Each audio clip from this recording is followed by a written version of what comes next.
morning, ladies and gentlemen.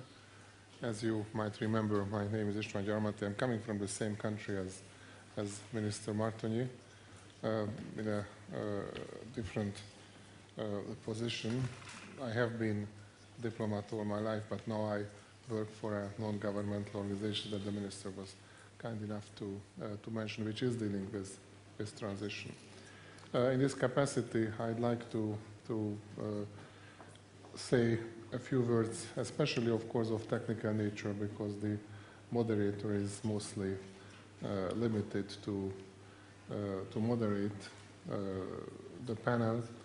When I was asked to do that, I agreed, but then I saw the list of the speakers, and then I thought that maybe democratic transition was easier than moderate these speakers, so we'll see.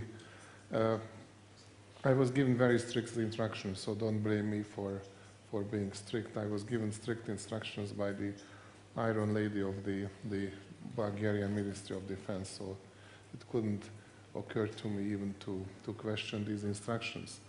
The instructions tell me that or us actually, that the panel should be constructed by 2 rounds of short contributions. I was told 2-3 minutes each. Maybe it could be 4, but really short contributions, short messages. What are the most important issues, 1 or 2, that panelists want to mention in the first round, and the second round would be to react to each other's statements, and then we would have time for the people in the audience to ask questions and make comments. What I would like to say is that since we have to keep to the schedule, I hope that we will be able to do so. If not, then I think we will simply skip the second round of the panelists, because I think it's extremely important to involve the audience, and also we cannot talk about democracy and democratic transition if we don't give the chance to the people in the audience to make their remarks. That being said, I just want to say 2 sentences about the substance that we are going to discuss here. I think Minister Martonyi said something very important, and I will quote what he said to the best of my knowledge, that we Central and Eastern Europeans are not prepared to give advice, but share experience. And then I think you people from Egypt, Tunisia, hopefully Libya and other countries will be deciding what if any of this experience can be used and how it can be used in your countries. This is the message I think we really would like to deliver. We think that, and I'm very happy, this is the first conference where we are talking about democratic transition, and the overwhelming majority of the speakers is not coming from countries which either never had a democratic transition because it was an organic development, or had it 200 years ago. So I just counted that out of 27 speakers, 2 speakers come from countries which are not transition countries of Central and Eastern Europe. And I think that's the right proportion. Even these 2 we did adopt as honorary citizens of the transition countries, because they have done so much with us. So I think this is really the right message, and this is the first conference of this kind I can participate. So what I would like to suggest is that the first 2 speakers who come from Bulgaria and Poland would maybe in their short contribution mention 2 or 3 issues, 1 minute each. What are the most important experiences that they would like to share? And then the next 3 speakers who are coming from Egypt and Tunisia could tell us in 3 minutes what they expect, what experience do they think would be the most useful to be shared, to be seen in our countries. And since the moderator should not take too much time, I also finish here and ask the first speaker, President Zhelev, to introduce this panel, to be the first panelist. President, please. you have the floor.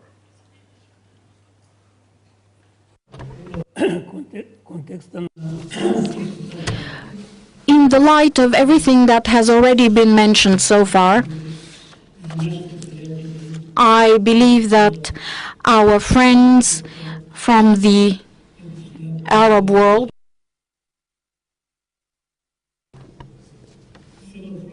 would be most interested in the issues related to the roundtable.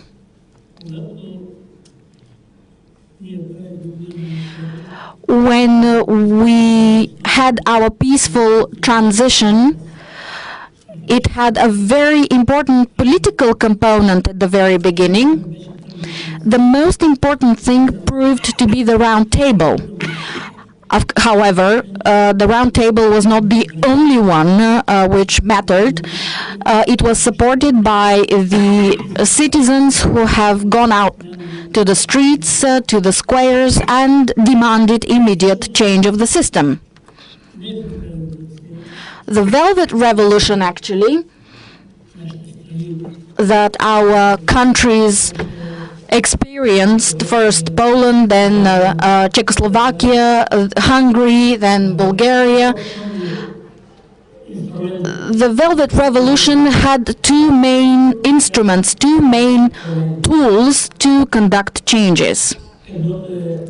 One of the tools was the round table. The other tool was the pressure from the streets. If we only had the round table without the massive support of the people, would have brought nothing. The results would have been null. It would just have been a table where people talk around and nothing would come out of it. However, the round table was given authority, was given actually the strength of discussing how we can dismantle the totalitarian system in Bulgaria without any bloodshed. Indeed, we managed to do so. There was a series of decisions made by the round table, and when they were taken, they were immediately brought to the parliament, and these round table decisions had to be legitimized in parliament. They had to be put in a legal shape.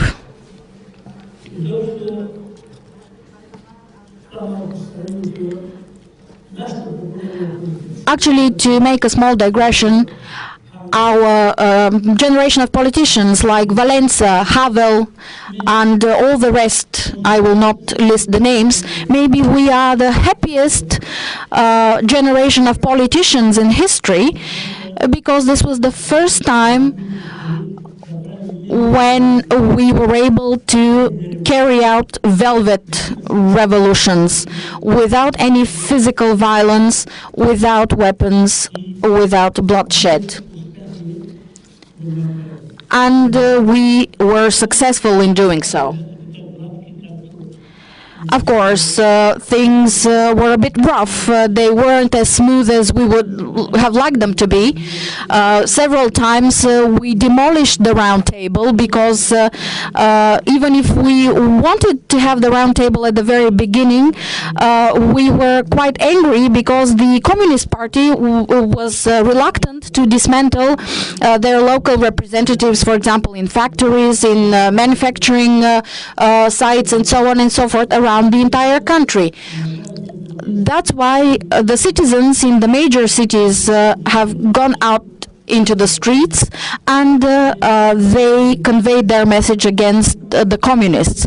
So the communists were under pressure to sit around the table again and to dismantle all the party organizations in places of employment, in places of residence.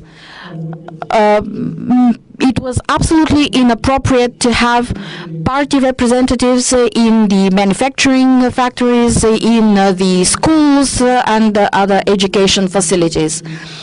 At the round table, we were able to dismantle the primary communist cells in the army, the police, the justice area, and the diplomatic corps. We wanted to dismantle those party cells because those major governmental institutions belonged to the people, not to the party.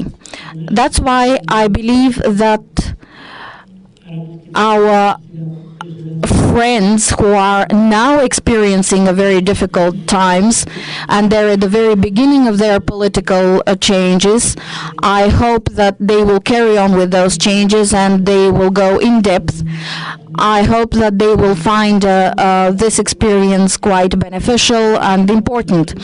It's important that you initiate some roundtables before shooting off your arms, before using any violence.